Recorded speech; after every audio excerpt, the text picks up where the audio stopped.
Olá pessoal, tudo bem com vocês? Eu sou o Leandro Fragoso, sou doutor em Biotecnologia Industrial e hoje venho falar um pouquinho com vocês sobre modelagem de negócios inovadores, trazendo o case, né, da startup Symbioplus Biotecnologia, a qual eu sou fundador e CEO.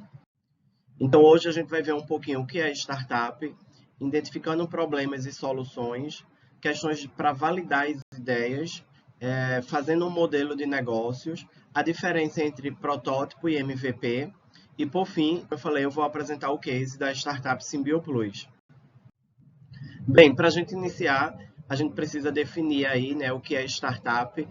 Muita gente acredita que startup ainda não são empresas registradas, né, não são empresas formais, ou são aquelas empresas que são pequenas no tamanho, na organização, no número de funcionários, mas não é bem isso, né? Startups são empresas formais, registradas, né? E que não depende, que não vai depender muito da questão do tamanho. No geral, as startups são menores, mas existem startups de grande porte.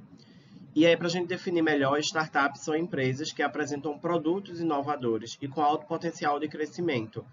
Então, no geral, as startups são empresas que oferecem produtos ou serviços com alto potencial de inovação, né, e alto potencial de crescimento. E aqui nessa figura a gente pode ver algumas características, né, que são comuns a todas as startups, que são a questão da oportunidade de crescimento rápido. Então, uma startup, uma empresa startup, ela se caracteriza por ser uma empresa por apresentar um crescimento rápido, ser uma empresa que é sujeita a riscos, então não tem uma startup que apresente um produto disruptivo, inovador e que não tenha risco no mercado, né? Toda startup ela vai estar sujeita a riscos e, na maioria dos casos, mais de 90% dos casos, são empresas que são financiadas com investimentos externos. São rodadas de negócios, investimentos anjos, né? Venture capital e outras formas de investimento. Então, essas são características muito importantes, assim, muito fortes para startups. A figura aqui traz alguns exemplos de empresas que começaram como startups, né, que a gente usa hoje no Brasil, que é a Netflix, a Nubank, a Uber, o iFood. E aí um destaque é que são todas empresas de aplicativos, né, e que prestam um serviço. E aí a gente gera essa confusão também da gente acreditar que startups são apenas empresas de TI, né, de telecomunicação, de informática, e não é bem isso. E aí, para a gente desmistificar isso, né, a gente traz essa informação aqui de Deep Techs no Brasil em 2024. Deep Techs são startups, são empresas de alta tecnologia, de alta ciência, a gente também chama de Hard Science. E aí são empresas que usam tecnologia pura, né, no seu negócio business, ali, no seu negócio principal. E aí, para a gente verificar isso, ó, o principal é startups, o maior número de startups de alta ciência, né, de deep techs, são na área de biotecnologia, e a nossa área. Né? Também, em segundo lugar, tem as empresas de computação em nuvem, né, de inteligência artificial, também vem aqui. As health techs, que são empresas de tecnologia na área da saúde. E aí um destaque é que essas empresas de TI, de telecomunicações, de informática, de aplicativos, não estão aqui porque hoje em dia já não são mais caracterizadas de deep techs, né? São empresas que são startups que a gente consegue muito rapidamente ali, sem uma tecnologia muito aprofundada, desenvolver um aplicativo e desenvolver um serviço. E aí, afunilando mais para a nossa área de biotecnologia, eu trouxe esse top 10 aqui das startups de biotecnologia de 2023. E aí a gente tem, em primeiro lugar, a Regenera Moléculas do Mar, que é uma empresa de biotecnologia que explora a vida marinha, né, para isolar bioativos e gerar medicamentos, suplementos, aditivos para diversas empresas, diversas indústrias. Tem a Idea Lab, que também é uma empresa de biotecnologia que faz a prestação de serviço e isolamento de bioativos de diversas fontes, e a Cropt Labs, que é uma empresa na área de vegetação, de culturas, né, de milho, de soja e etc. E aqui eu faço um destaque para a empresa número 6, a startup número 6, que é a Pixel, que é uma startup pernambucana, recifense, né? É uma startup que usa inteligência artificial para melhorar as imagens de microscopia, de microscopia clínica, e para facilitar o diagnóstico dessas análises, dessas lâminas. E aí a gente passa, então como criar uma startup, né? Não existe uma receita de bolo fixa ali para toda startup seguir, mas no geral a gente entende que esses passos, esse passo a passo que é fundamental, né, para se iniciar uma startup. E aí, inicialmente, a gente tem a visão de projeto, que aqui não é um projeto robusto em si, de 30 páginas. Eu até trocaria essa palavra projeto por visão de ideia, né? Visão de solução, que basicamente essa visão de projeto é a ideia inicial, a solução inicial que a gente está pensando em propor. O público-alvo, que é muito importante a gente delimitar logo no início. Depois, a validação dessa ideia, dessa solução que a gente está propondo nesse público-alvo. E só em seguida vem a modelagem do negócio, que é a gente fazer um modelo de negócio num papel mesmo, estruturando, que a gente vai ver um exemplo de modelo de negócio lá na frente. E depois é a construção de um protótipo ou o MVP ou o produto final. E aí a gente vai ver um pouco mais detalhado esse passo a passo. Inicialmente, sobre a visão de projeto, né, a visão de ideia, seria a parte de identificar problemas. Então, a gente precisa, inicialmente, identificar os problemas, conhecer os problemas que os clientes, que a população, que certa cidade, né, que certo nicho de mercado tem, e identificar se, de fato, eles querem resolver aquele problema. Esse é um ponto importante, porque, às vezes, a gente identifica um problema e quer propor uma solução, mas a gente não percebe, a gente não entende que aquela população, aqueles clientes, eles não querem resolver aquele problema no momento. Seja porque vai dar muito trabalho, seja porque vai ser um custo elevado, ou seja porque aquele problema, de fato, não interfere tanto no dia a dia deles. Então, é importante vocês terem essa percepção de que se o problema que vocês estão apontando, querendo resolver, se a ideia de estágio, de TCC, de trabalho, de iniciação científica que vocês estão trabalhando junto com o grupo de pesquisa, junto com o professor, de fato é um problema que incomoda aquela população, aqueles clientes, aquelas pessoas, e se de fato eles estão preocupados em resolver aquilo. E se isso for uma resposta positiva, então sim, essa é uma ideia que possivelmente pode ser uma ideia de sucesso. E aí, falando dos clientes, a gente tem que conhecer a rotina desses clientes, quais as situações que expõem ele a esse problema, né? Antigamente, e ainda em negócios mais conservadores, se procura pensar só no cliente como classe social e poder aquisitivo. Esse não é o caso aqui quando a gente fala de startup, de ideias inovadoras. A gente tem que saber realmente toda a parte sentimental do cliente, no sentido de como ele fica, como ele se sente quando ele é exposto ao problema, o que é que ele pensa sobre o problema, como ele resolve esse problema hoje, né? Que de alguma forma ele tenta resolver o problema hoje, tá? Então essas partes a gente tem que entender sobre o público-alvo e botar na cabeça e tá em mente de que a startup ela não vai começar resolvendo o problema e a vida de todo mundo. Então, a gente tem que ter um foco, um problema específico e um público-alvo específico para iniciar. Depois é que a startup ela pode ir ampliando o seu público, o seu leque de produtos e serviços, tá? E a gente está falando de problema de cliente e aí vem a questão do surgimento das ideias. Então, será um produto que é a ideia para tentar resolver esse problema? Será um serviço, né? Um serviço também pode ser a solução para resolver o problema, né? E aí a gente tem que pensar um pouco nessa ideia. E aí a gente vem para uma próxima fase e eu uso de uma ferramenta, de uma técnica muito interessante, que é o brainstorming. O brainstorming, na tradução livre, seria chuva de ideias.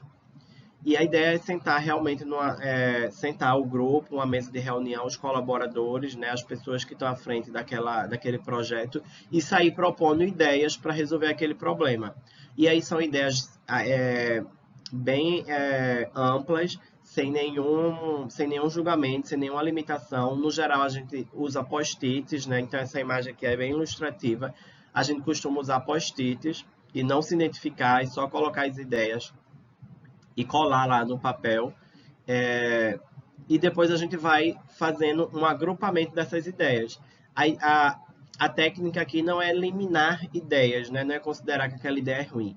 É tentar agrupá-las e tornar um grupo mais conciso e mais próximo possível de uma ideia geral que vai resolver aquele problema. Então, tem outras ideias que podem ficar em um outro grupo, que de repente a gente depois vai ver que aquela não vai ser priorizada naquele momento, tá? Mas, no geral, a gente tende a formar, juntar as ideias em subgrupos e formar um grupo mais conciso para a gente dizer, é esse grupo aqui, é essa ideia central que está girando em torno dessas outras aqui, é aqui que a gente tem que atacar.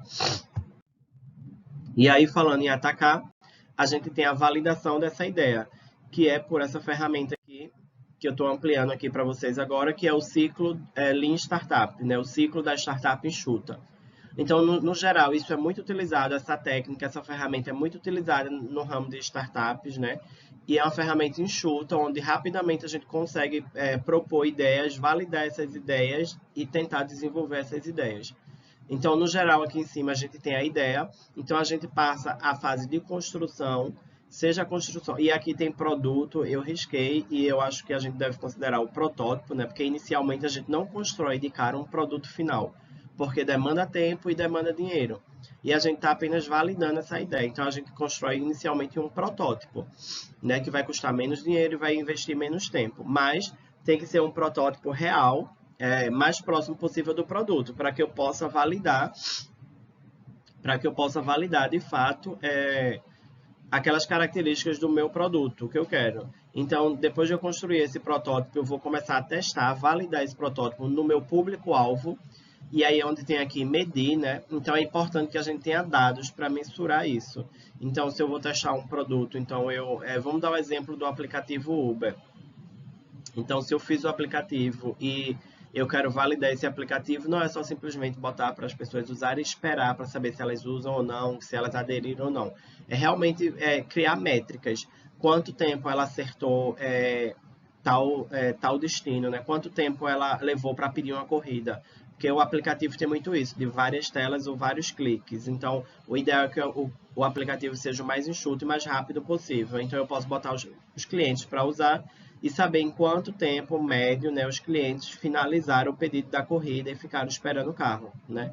E aí, se demorou muito, eu sei que é um ponto a corrigir. E aí é o que a gente chama de aprender. Com essas métricas, a gente vai aprender de que esse aqui está um tempo muito elevado. 21 segundos levou o tempo, 30 segundos levou o tempo para o cliente pedir uma corrida, está elevado. Porque a gente definiu lá na fase de ideias que geralmente o cliente, a solução dele é uma corrida rápida, ele está sempre atrasado e etc.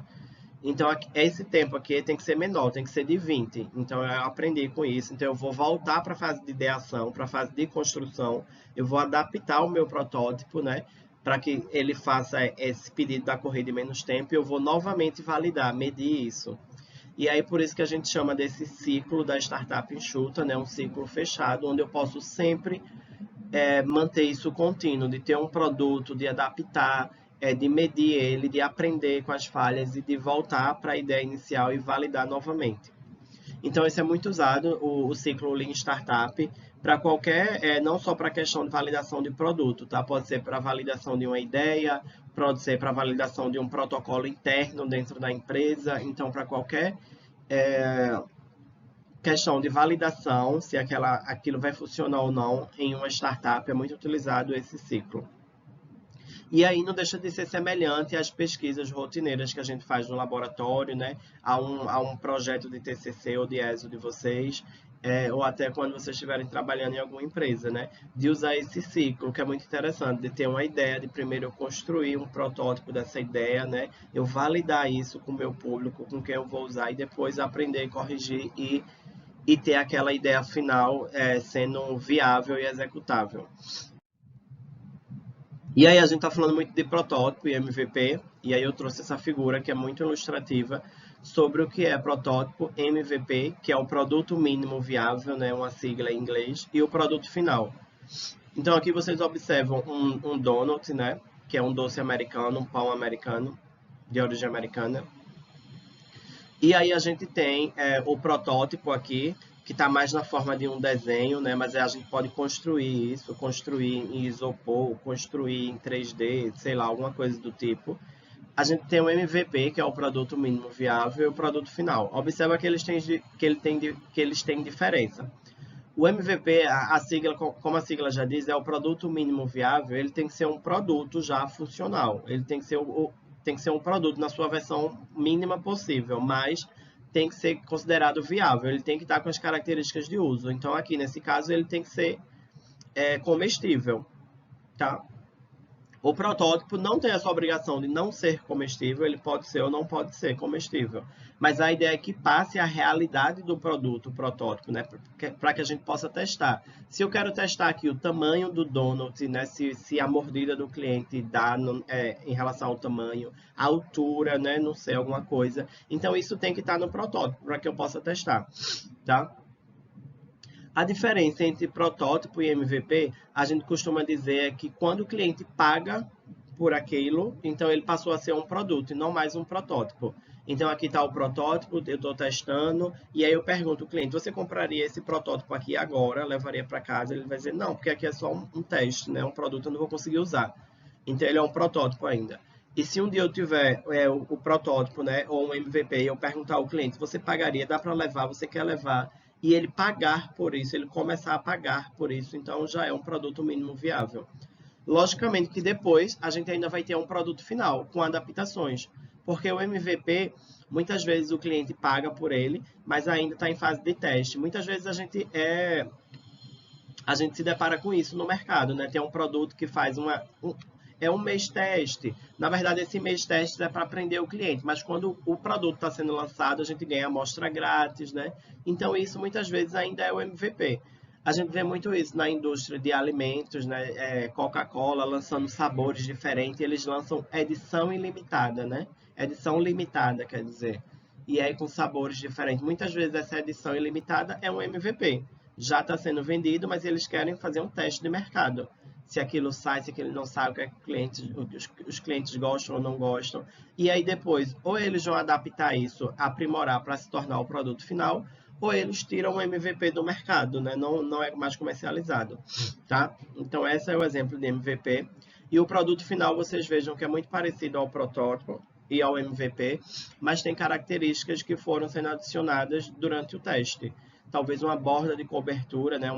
Quer dizer, uma cobertura de chocolate ficaria mais atrativo, granulados ficaria mais atrativo. Possivelmente foram recomendações dos consumidores, ideias e que foram sendo acatadas para se transformar no produto final. Então, hoje, no laboratório, nas nossas pesquisas, né, nos estágios, nos TCC, nas iniciações científicas, a gente trabalha muito com protótipo. A gente não consegue trabalhar com MVP ainda, que é o produto mínimo viável. Por quê? Muitas vezes porque a gente não vai escutar o nosso cliente, a nossa demanda. Então, se eu estou pesquisando um bioativo para perda de peso, então eu estou no laboratório, eu leio artigos sobre perda de peso, sobre os problemas dos clientes, eu leio o artigo e faço o protótipo. Mas eu não vou, na real, conversar com os clientes, eu não vou, na real, numa clínica de emagrecimento, né, no hospital que tem uma ala de pacientes obesos.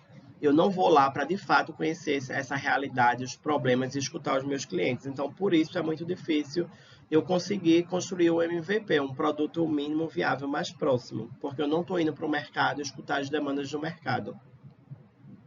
Então, muitos projetos de inovação vocês vão ver que pedem, que focam, né? Transforme sua pesquisa em produto. É nada mais, nada menos do que pegar o protótipo e transformar no MVP.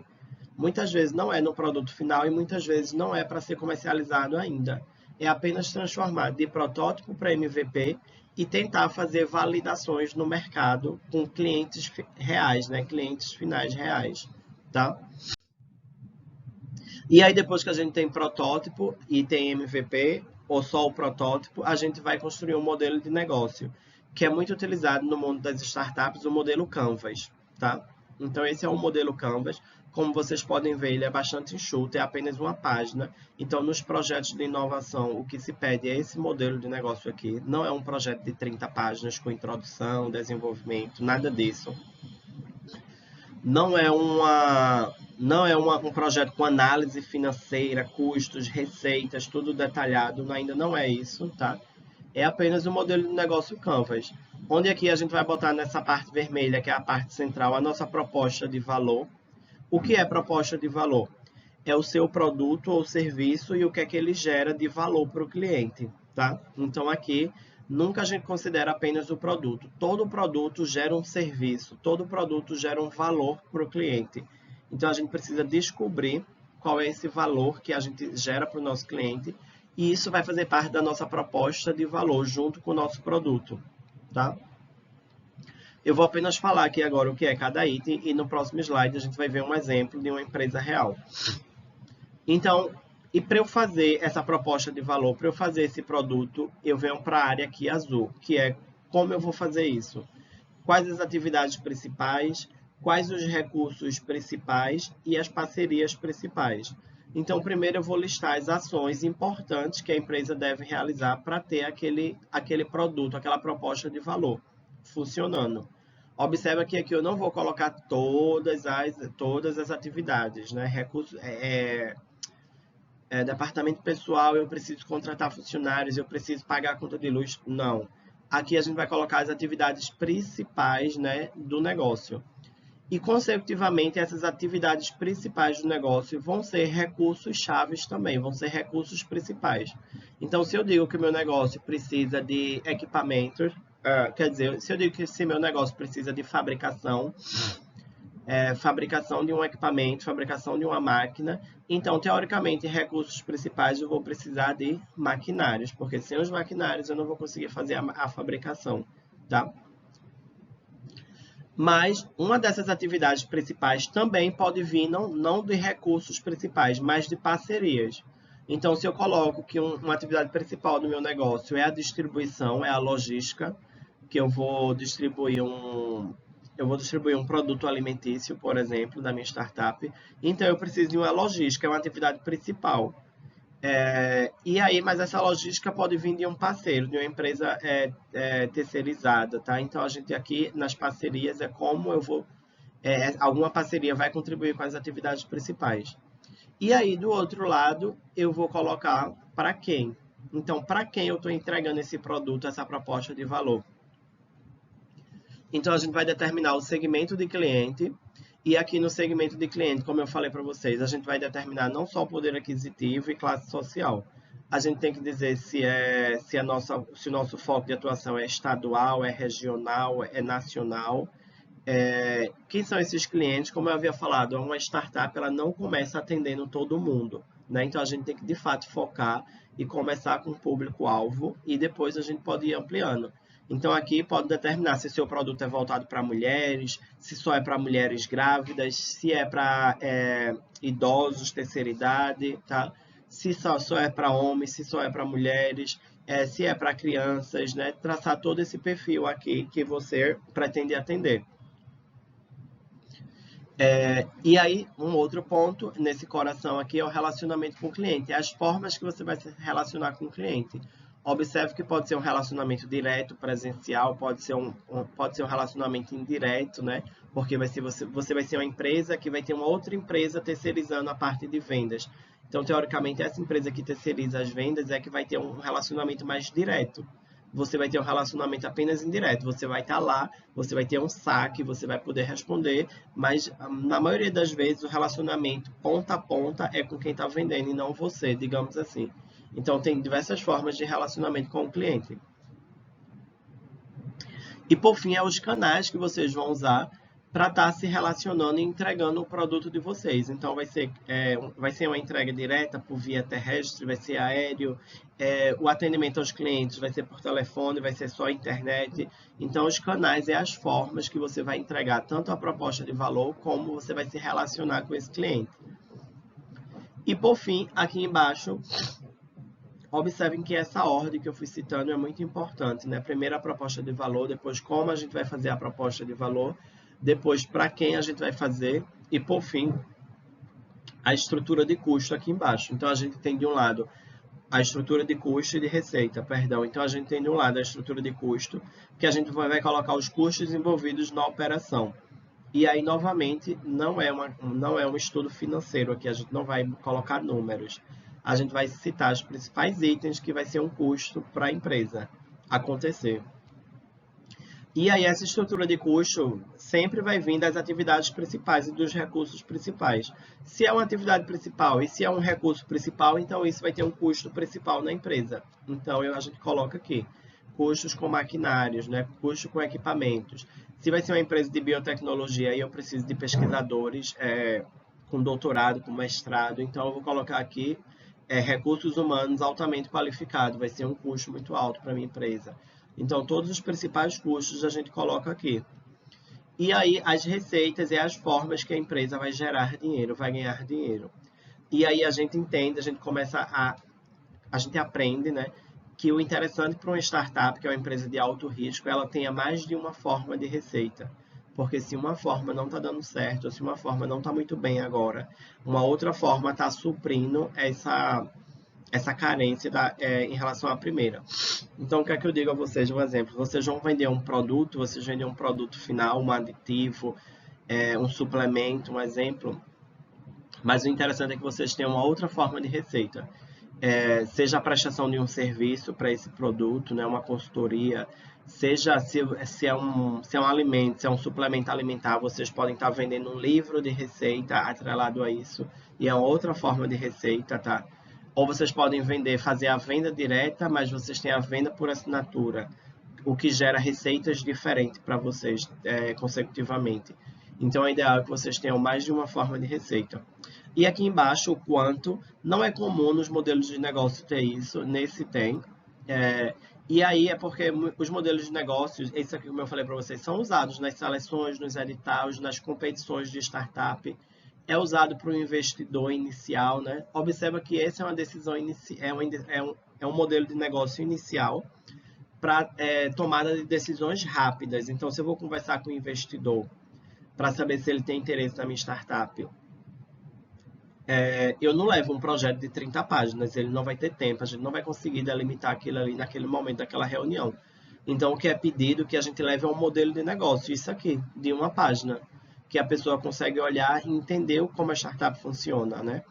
E aí, por isso, esse quanto, que muitas vezes os investidores, as competições, mas, ok, o negócio é muito bom, mas quanto ele precisa para começar? E aí você também tem que ter uma noção e uma média aí. Eu preciso de 1 milhão, envolvendo esses custos aqui que eu coloquei, sabe? Logicamente, se depois, ok, gostei da sua empresa, seja um investimento por um banco, seja um investimento por um investidor, um sócio que vai entrar na sua startup, daqui ele diz ok, e aí depois vocês vão para um projeto mais detalhado, onde vai ter uma análise financeira, né, detalhada, o item a item que vai ser comprado, vai ser investido, qual é o tempo de retorno daquilo, a startup vai começar a vender e com 2 anos ela vai pagar aquele empréstimo, aquele investimento. Isso é um segundo momento de avaliação financeira, mas inicialmente nas competições, nos editais, o que é muito pedido é apenas esse modelo aqui de negócio, e não um projeto de 30 páginas. E aí, como eu falei para vocês, eu trouxe o exemplo de um case, né? Um case de modelo de negócio da empresa Nespresso, né? Que é uma empresa de café. E aí, o slogan deles é o melhor café expresso, sem trabalho, sem sujeira, dentro da sua casa. E a gente observa aqui que a proposta de valor deles é o melhor café expresso direto na sua casa. Então, observa que a gente tem um produto, que é um café expresso, e a gente tem um serviço direto na sua casa, né? É a ideia de proposta de valor deles. E aqui eles colocam as atividades chaves, que é a fabricação das cápsulas, a fabricação das máquinas e a logística de entrega. E aí, nos recursos-chave está a fabricação das cápsulas e a logística de entrega junto com a propaganda. Eles estão colocando como atividade-chave. Observe que não é obrigatório que toda empresa tenha a logística. Não, porque às vezes a distribuição não é uma questão muito importante. Ou a propaganda. Não vou precisar de muita propaganda, de muita publicidade, porque o meu produto é altamente demandado no mercado. Não existe nenhum concorrente hoje. Tá? E aí depois vem as parcerias, que ele pode, uma dessas atividades chaves, terceirizar, digamos assim, né, ser uma parceria. Que é o caso aqui, eles botaram que uma fábrica chinesa é a parceria para fabricar as máquinas das cápsulas. Então, eles não fabricam, a Nespresso não fabrica a máquina, eles fabricam a cápsula. Eles têm uma parceria com a fábrica chinesa que faz a fabricação das máquinas. E uma outra parceria que eles colocaram são os produtores de café, levando em consideração que eles precisam sempre receber café e se os produtores deixam de entregar a eles, eles não conseguem realizar a atividade principal da fabricação das cápsulas. E aí, para quem eles vão estar fazendo isso? E aí, o segmento de clientes são pessoas de alto padrão social, ou seja, é um valor maior o produto deles, e eles classificam para uma classe social mais alta. E eles também dizem que são pessoas tecnológicas, porque eles acreditam que aquelas pessoas que estão acostumadas a fazer café no fogão e muitas vezes não têm muito habilidade com eletrodomésticos ou com aparelhos tecnológicos não vão conseguir se adaptar à máquina de café. Relacionamento com clientes, eles só colocam aqui que vão criar um clube Nespresso, né? Então vai ter um clube onde aqueles clientes vão fazer parte do clube e todo relacionamento vai girar em torno daquele clube. E os canais de distribuição na própria loja online da Nespresso.com, nas lojas Nespresso física e nos varejos, nas lojas de supermercado, né? Nos varejistas, tá? E aqui embaixo, estrutura de custo. Então, eles vão ter custo com a fabricação, custo com a logística e custo com o marketing. E as receitas, eles vão ter receitas com as vendas. E aí, eles colocaram aqui, ó. Venda de máquinas com baixo ganho, né? Com baixa margem de lucro. E venda das cápsulas com alta margem de lucro. Então, observa que eles têm duas fontes de receita e com margens de lucros diferentes. Então, esse é um exemplo de modelo Canvas da Nespresso. E aí, para a gente finalizar, para quem está interessado, existe um livro, né, sobre Business Model Generation, Business Model Canvas, que é o Inovação em Modelos de Negócio, que é esse livro aqui que tem a tradução dele pela editora Atlas, vocês podem googar e achar. E ele trata basicamente do modelo de negócio Canvas. Então, ele vai delimitando, ensinando cada item desse, né? E como a gente desenvolveu o nosso modelo de negócio. E aí, minha gente, para finalizar, é claro que tudo isso que a gente viu é um processo, né? Vão existir altos e baixos e vai existir esse processo que precisa ser muito bem amarrado para que não aconteça o que a gente costuma ver. E aqui tem esse meme aqui inicial do projeto de um animal, né? Que eu acho que é muito comum também na área acadêmica, onde a gente projeta ali, né? O nosso TCC, o nosso estágio, o nosso projeto de pesquisa muito bonito, muito ideal, e depois vai passando pelas fases de questão de validação, isso com o cliente, ou com o professor, orientador, com uma banca, vai fazendo os ajustes conforme eu não tenho tal reagente, eu não tenho tal equipamento, então vou fazendo os ajustes para executar o produto final, que é o mais importante, é fazer a entrega, mas aí a minha versão final não fica igual à versão planejada. E tá tudo bem, é isso que sempre ocorre na startup.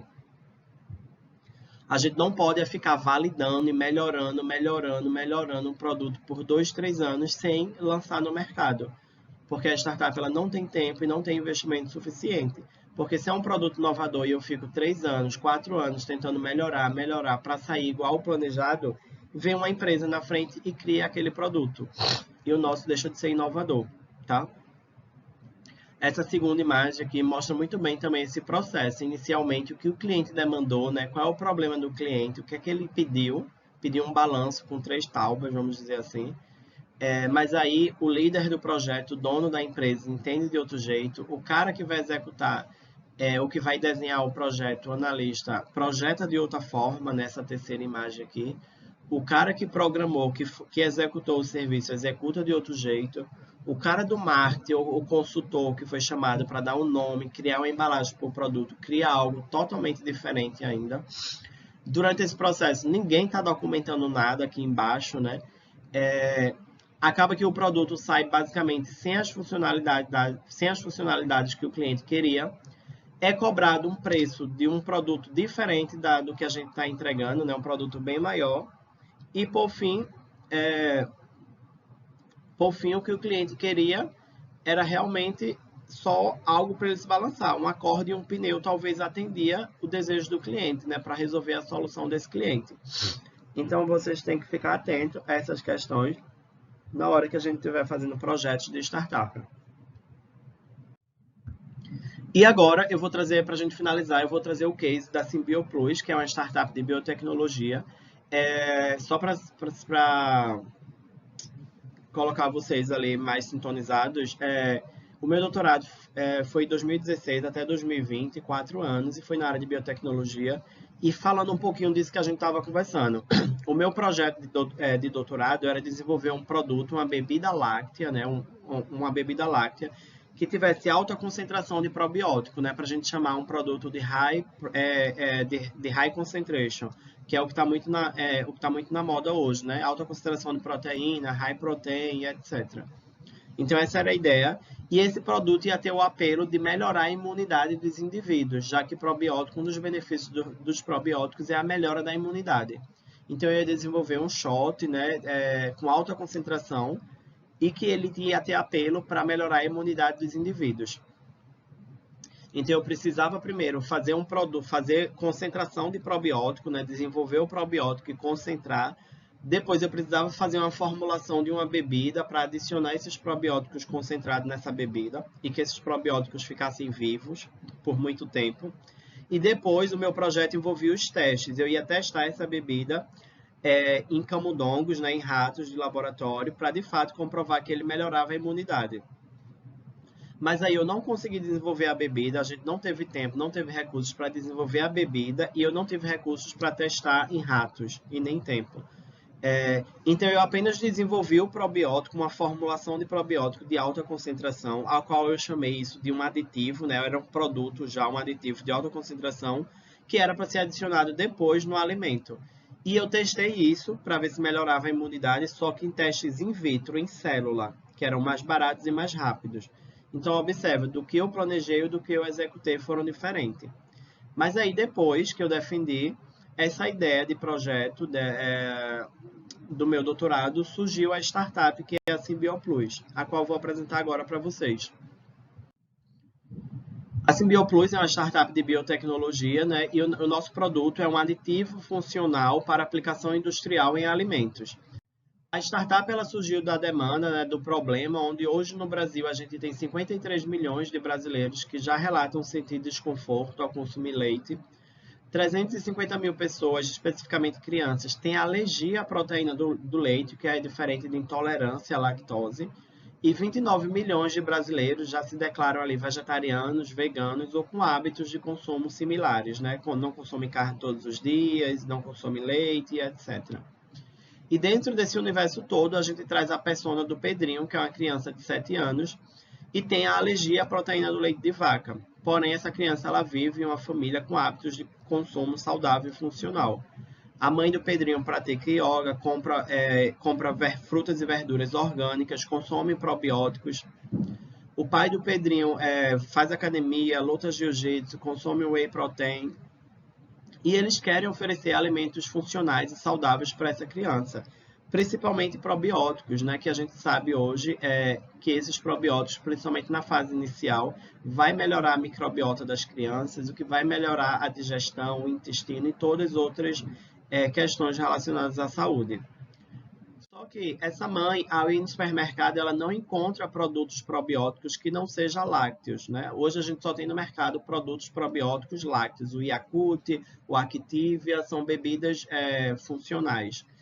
Isso porque a indústria de alimentos, no geral, tem algumas dificuldades, né, ao se trabalhar com probióticos, que são questões de viabilidade para manter esse probiótico vivo, a estabilidade e o prazo de validade desses produtos. Então, hoje a gente tem probióticos, que são aquelas bactérias do bem, em leites, né, em produtos lácteos, porque os lácteos eles servem de fonte de alimento para os probióticos, né? Muitas vezes eles estão refrigerados, o que ajuda a manter os probióticos vivos. E eles têm um prazo de validade curto, esse tipo de alimento. Mas aí a gente não consegue colocar os probióticos em um suco que vai ficar 1 ano na prateleira do supermercado sem estar refrigerado, em um chocolate, sabe? Em outros tipos de alimentos. E isso a gente está falando em um mercado de alimentos probióticos que essa indústria toda de alimentos hoje deixa de acessar. Porque hoje o Brasil, a América Latina é o maior consumidor de produtos probióticos do mundo e o Brasil representa 52% desse mercado. Isso tem uma explicação por sermos um continente latino, né, um país latino, países latinos da América Latina, e que tem essa cultura de conservar alimentos em conserva, de guardar alimentos em conserva, né, de consumir esses alimentos como picles, kefir, kombucha, tudo isso são alimentos muito da cultura latina e que são alimentos probióticos. Então, acho que daí vem esse consumo muito grande de alimentos probióticos e esse costume, tá? Mas também a gente não há de negar que hoje no Brasil existe um boom de saudabilidade, né? Que a gente fala de questões de saúde, de se alimentar melhor, de cuidar do corpo. Então, esse é um mercado que envolve hoje mais de 35 bilhões por ano. Então, com isso, a gente propõe, né, a startup traz ao mercado a solução do nosso aditivo SimbioPlus. Ele é um aditivo simbiótico em pó para alimentos. Ele é simbiótico porque ele contém os probióticos, que são as bactérias do bem, e contém os prebióticos, que são açúcares simples, né, fibras alimentares, que vão servir de alimento para esses micro-organismos probióticos. Isso juntos em um único produto e microencapsulado, o que vai trazer uma proteção para essas bactérias vivas. A nossa tecnologia, né, a nossa solução é uma tecnologia avançada de microencapsulação, onde a gente consegue misturar os probióticos a polímeros naturais, polímeros comestíveis, sem adição de qualquer conservante ou qualquer reagente químico. E a gente consegue fazer uma inspeção e formando pequenas gotículas, como a gente vê nessa terceira imagem aqui, ilustrativa. E essas gotículas, quando vão se formar as pequenas microcápsulas, e a gente vê no microscópio, a gente vê aqui, ó, essa imagem, uma única cápsula e vários pontinhos vermelhos dentro, que são as bactérias probióticas. Essas cápsulas, elas são muito pequenas, ela tem um diâmetro de um fio de cabelo, tá? E que quando elas são secas, elas se transformam nesse pó, que é o nosso aditivo simbiótico, né? Esse é um produto e uma tecnologia que já foi realizado pedido de patente, né, de registro, de proteção aqui no Brasil. E é uma tecnologia que gera um produto muito interessante. Falando dos nossos concorrentes, hoje a indústria ela já vende, né, os probióticos na forma seca, então as bactérias elas são adicionadas de conservantes, de crioprotetores, e elas são secas, liofilizadas e são vendidas para indústrias. Então hoje a gente tem a Christian Hansen e a Danisco, que são empresas multinacionais, e a Fermentec, Biorich e Top Term, que são empresas nacionais. Só que elas vendem apenas o probiótico liofilizado. Então, a startup SimbioPlus é a única que oferece ao mercado e se diferencia dos concorrentes por oferecer tanto o probiótico como o prebiótico em um único produto juntos e utilizando a tecnologia de microencapsulação, que vai proteger esses probióticos. E essa tecnologia que vai permitir que o nosso produto seja adicionado em alimentos não lácteos, sem gerar alteração sensorial no alimento. Então, o nosso aditivo pode ser colocado em uma barra de chocolate, em um patê, em uma barra de cereal e um suco de maçã, e não vai ocasionar fermentação, não vai ocasionar alteração sensorial do alimento. E mesmo sem estar a temperatura de refrigeração, o probiótico, como está protegido na microcápsula, ele vai continuar vivo, viável. Então, qual é o nosso modelo de negócio, né? Como é que a gente procura fazer dinheiro? O nosso modelo de negócio, a gente costuma dizer que é o B2B, né? A gente chama de business to business, ou seja, nós somos uma empresa e a nossa venda direta, o nosso público-alvo é com outra empresa. Então, a gente não faz um aditivo para ser vendido para o cliente final, para o consumidor comprar no supermercado. Então, o nosso negócio é um aditivo para servir de matéria-prima para outras indústrias. Hoje, a gente está incubado na Universidade Federal Rural de Pernambuco. A gente consegue produzir sachês de 25 a 250 gramas a um preço médio de 300 a 3 mil reais. Esses sachês, observa que são volumes muito pequenos, mas eles estão altamente concentrados, né? Uma alta concentração probiótica. Então, como exemplo aqui, apenas um sachê de 250 gramas, a indústria consegue colocar em 2.500 litros ou quilos de alimentos, né? E dá para fazer aí 10 mil unidades de garrafinhas de 250 ml, por exemplo. Então, observa que a gente não demanda, não precisa produzir um saco de 1 quilo, um saco de 20 quilos, né? O nosso aditivo é um produto altamente concentrado e que pequenas quantidades são necessárias para a produção dos alimentos. E como eu falei para vocês, a gente tem uma segunda fonte de receita, que a gente chama de business to consumer, para o consumidor final, que seriam as consultorias e assessorias em PDI. Então, a gente procura prestar o serviço de assessoria para as indústrias que são pequenas e ainda não sabem trabalhar com probiótico, não tem um departamento de pesquisa para formular os novos produtos, porque observa que a indústria ela já trabalha com produto, ela já tem um queijo coalho, ela já tem um doce, ela já tem um chocolate e quer transformar ele em um alimento probiótico. Então, ela compra o aditivo, mas não é simplesmente comprar o aditivo e adicionar e vai funcionar. Eu tenho que fazer formulações, tenho que acertar a concentração, a quantidade de aditivo que eu vou colocar. Eu tenho que fazer testes de viabilidade para ver se de fato está funcionando. e muitas vezes as empresas não têm toda essa estrutura. Então, a gente oferece essa consultoria também como um serviço e uma segunda fonte de receita da startup.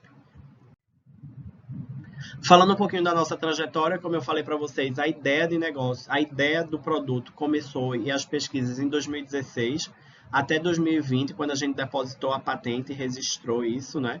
E só em 2021 foi que a gente começou a pensar de que, peraí, essa ideia aqui, isso que a gente estudou aqui, é um aditivo, pode gerar, é de fato um produto final. A gente consegue ir para o mercado tem essa demanda, né? Já que a gente tem essa limitação de só encontrar probiótico em lácteos. E a gente começou a fazer essa ideação da solução, do produto em si, realmente.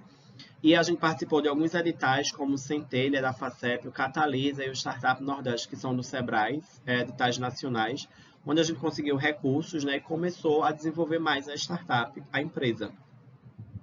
Em 2022, a gente iniciou o processo de incubação, registro do CNPJ da empresa, tudo formal, e começamos em 2023 a validar um MVP, a de fato ter um MVP mais próximo do produto final, e fazer testes no mercado, testes reais, né, em escala industrial, com possíveis clientes. Hoje a gente está nessa fase aqui de registro do produto na Anvisa, já que é um aditivo alimentar, precisa de todo o registro por questões de segurança e de legislação. E em 2025 também a parte de captação, da gente tentar trazer algum sócio com investimento, ou investidor anjo, ou captação de editais grandes, para que a gente consiga escalar a empresa, para que a gente consiga aumentar e tracionar a empresa, que é o que a gente chama da fase de tração da startup, é quando de fato agora ela vai crescer. Falando dos programas de aceleração e subvenção que a gente já participou, de 2021 a 2023, a gente arrecadou R$245 mil em editais, isso para bolsas de inovação que eram destinadas aos pesquisadores, a mim e a outros colegas da equipe e outros profissionais que a gente incluíam, que estavam dedicando tempo ali para a pesquisa e a inovação, e também valores de recursos para custeio, para compra de matéria-prima e etc. Em 2024, a gente conseguiu aprovar mais R$197 mil, novamente para bolsas de inovação e custeio. Então, observa que hoje eu sou pesquisador da universidade, colaboro com as pesquisas, com as atividades acadêmicas, mas também desenvolvo as atividades da startup com bolsas e recursos de projeto financiado pela startup. Aqui, como eu falei para vocês, as validações do MVP indo para o mercado, né, em escala industrial mesmo, a gente testando aqui em fábrica de queijo coalho e de doce de leite, e também uma cooperativa de doce de frutas, tá?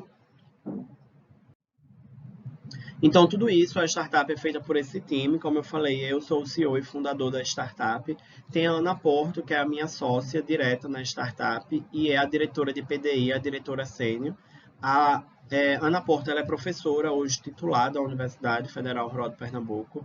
Tem também a Raquel, que é diretora de produção, a Maria Tassiana, que é diretora de mercado, e a Renata Chaves, que é administradora e diretora financeira. Então, observa que é muito interessante a gente trazer outras cabeças, outras áreas de fora para o time da startup. Então, não, a gente é da área acadêmica, a gente é da área de biotecnologia, a gente não entendia de finanças, a gente não entendia de gestão por completo. Então, é importante e a gente trouxe a Renata para o nosso time com essa perspectiva. Então, essa é a Startup SimbioPlus, né? O nosso propósito é proporcionar uma alimentação funcional e prazerosa para todos, né? Aqui está nossas redes sociais, eu convido vocês a nos seguir no Instagram, é SimbioPlus com Y. Observem que o nosso perfil de empresa é de business to business, ou seja, a nossa comunicação tem que ser para outras empresas e não para o consumidor final inicialmente. Então, o nosso Instagram ainda não tem uma linguagem apropriada, a gente ainda não tem um produto registrado, então a gente ainda não é completamente ativo no Instagram por causa desse propósito, né? A questão de estratégia inicial da startup.